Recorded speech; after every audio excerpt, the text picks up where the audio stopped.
Hello friends, இந்த வீடியோவில் நம்ம என்ன பார்க்க போறோம்னா சிஎஸ்எஸ்ல ஃப்ளோட் ப்ராப்பர்ட்டி எந்த இடத்துல நம்ம மோஸ்ட்டாக யூஸ் பண்ணுவோம் தான் இந்த வீடியோவில் பார்க்க போறோம். வாங்க நான் அதை பற்றி எக்ஸ்பிளைன் பண்ணுறேன். முதல்ல நம்ம ஃப்ளோட் ப்ராப்பர்ட்டி எதுக்கு மோஸ்ட்டாக யூஸ் பண்ணுவோம்னா, ஒரு இமேஜ் ஆட் பண்ணிட்டு அந்த இமேஜுக்கு பக்கத்தில் ஒரு டெக்ஸ்ட் கண்டென்ட் ஆட் பண்ணுறது தான் நம்ம இந்த ஃப்ளோட் ப்ராப்பர்ட்டியை மோஸ்ட்டாக யூஸ் பண்ணுவோம். வாங்க அது எப்படின்ட்டு நான் இந்த இடத்துல எக்ஸ்பிளைன் பண்ணுறேன். இந்த இடத்துல ஒரு பி டேக் கிரியேட் பண்ணியிருக்கேன். இந்த பி டேக்குள்ள ஒரு இமேஜ் டேக் கிரியேட் பண்ணிட்டு அதில் ஒரு இமேஜ் சோர்ஸை ஆட் பண்ணியிருக்கேன். அதுக்கு கீழே என்ன பண்ணிங்கன்னா ஒரு லாரம் கண்டென்ட் ஆட் பண்ணியிருக்கேன். வாங்க இது நார்மலாக ரன் பண்ணி கேட்டீங்கன்னா பாத்தீங்களா, அந்த இமேஜ் ஆட் ஆயிட்டு பிளஸ் அதுக்கு கீழே தான் இந்த கண்டென்ட் வந்து ஆட் ஆயிருக்கு. இதை நம்ம சேஞ்ச் பண்ணி மேலே எடுத்துட்டு வர்றது தான் நம்ம இந்த ஃப்ளோட் ப்ராப்பர்ட்டி யூஸ் பண்றோம். வாங்க அது எப்படி யூஸ் பண்றது சொல்லி தந்துடுறேன். இந்த இடத்துல ஒரு இமேஜ் டேக் இந்த இடத்துல ஆட் பண்ணி இமேஜ் டேக் ஆட் பண்ணிட்டு அதுல ஒரு ஃப்ளோட்ன்ற ப்ராப்பர்ட்டி ஆட் பண்ணிருக்கேன். இந்த இடத்துல வந்து லெஃப்ட்ன்ற வேல்யூ ஆட் பண்றேன்.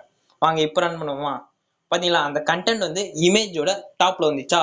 இந்த இடத்துல நான் என்ன பண்ண போறேன்னா, அந்த இமேஜுக்கும் அந்த கண்டென்ட்டுக்கும் நடுவில் ஸ்பேஸ் வரதுக்காக நான் இந்த இடத்துல மார்ஜின் ப்ராப்பர்ட்டி யூஸ் பண்றேன். இந்த இடத்துல மார்ஜின் ப்ராப்பர்ட்டி யூஸ் பண்ணி அதுக்கு ஒரு 10 பிக்சல் ஆட் பண்றேன். வாங்க இப்போ ரன் பண்ணுவோமா.